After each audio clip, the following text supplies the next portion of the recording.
Io sono molto lieto di essere qui a partecipare a questa celebrazione così solenne, che celebrazione annuale, ma quest'anno ha un tocco in più perché ci sarà anche l'inaugurazione del museo che vuole ricordare appunto la vita e l'opera di Giovanni Paolo I, e che quindi sarà come una specie di catechesi vivente, no? Ecco, lui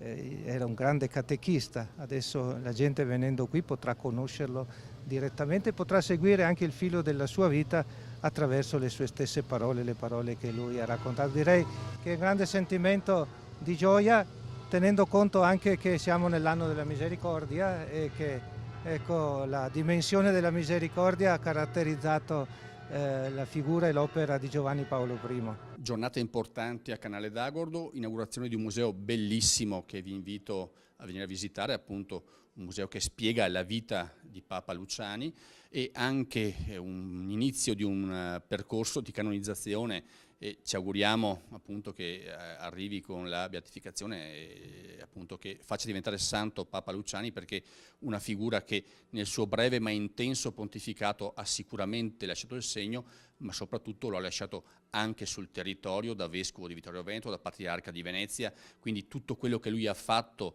visto e ha vissuto il Veneto negli anni 60-70 è sicuramente un motivo per cui questa figura ha sicuramente l'onere, l'onore di diventare, ci auguriamo tutti quanti, santo. Per noi bellunesi è una giornata molto importante, perché alla cerimonia, che ormai era diventata una consuetudine, quest'anno si abbina l'inaugurazione del museo, che era una cosa che la popolazione di Canale ha voluto fortissimamente e per cui ha combattuto in questi anni.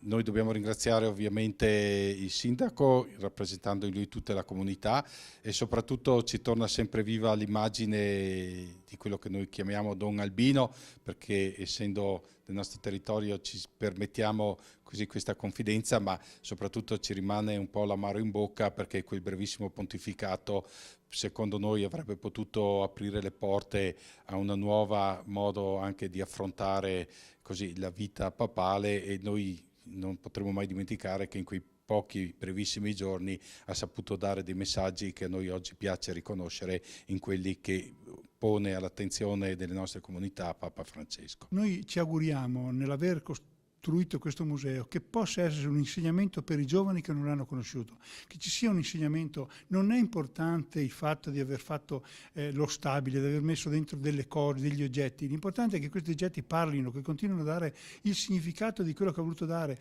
Don Albino, come noi continuiamo a chiamarlo affettuosamente, nella sua vita, col suo esempio di cristiano. Effettivamente lui ci ha insegnato tante cose, ci ha insegnato